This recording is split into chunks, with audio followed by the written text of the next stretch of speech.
It's a cabin designed to spark a change, but it is only sparking controversy. A Sedalia woman built a replica slave cabin in a historically black part of town. 41 Action News investigator Andy Alcock went to Sedalia to speak with her about the now controversial cabin. I think we need something to get us off being stuck.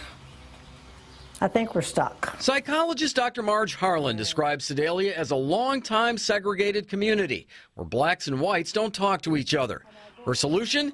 Invest $25,000 of her own money to build this replica slave cabin. The cabin sits right behind the Rose M. Nolan Black History Library, named after a local journalist and civil rights leader. Harlan owns the property and operates the library. The slave cabin, still a work in progress, will feature an exhibit tracing American black history from slavery through the civil rights movement to present day, including America's first black president. I think the slave cabin, hopefully, is going to be a monument to their courage and their resiliency. Well, Dr. Harlan believes this new slave cabin is a monument to blacks overcoming adversity. Not everybody feels that way.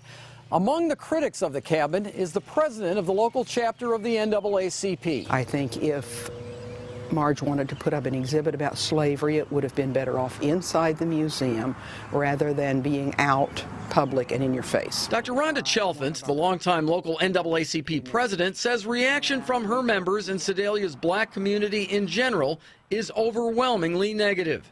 The cabin, located in the town's historically black north side, also has a heritage garden.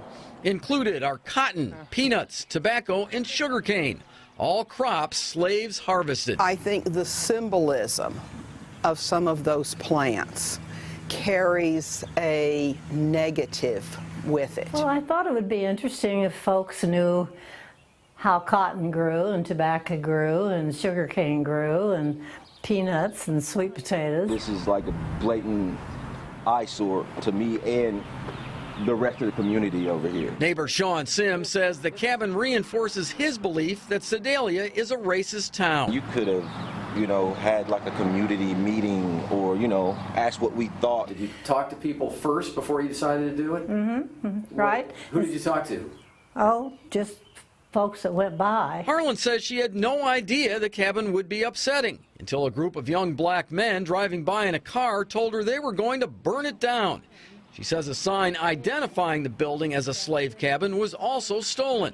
It's been replaced. I really don't like it because it brings back memories on me when I was a little one, see. It would be like building a replica of Auschwitz in a Jewish neighborhood. If you're a black guy that comes by, or a black woman who comes by and looks at this and sees a slave cabin, what would you think?